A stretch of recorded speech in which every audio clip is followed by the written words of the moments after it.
వస్తూ ఉంది.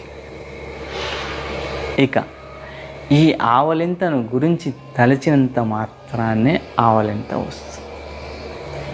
ఇప్పటికీ ఈ ఆవలింత గురించి మన శాస్త్రవేత్తలు ప్రయోగాలు చేస్తూనే ఉన్నారు. ఎన్ని కారణాల చేత ఈ ఆవలింత వస్తుంది, అసలు తలుచుకున్నంత మాత్రాన్ని ఆవలింత ఎలా వస్తుంది అన్న విషయంపై ఇంకా సాగుతూనే ఉన్నాయి ప్రయోగాలు. ఇక మనం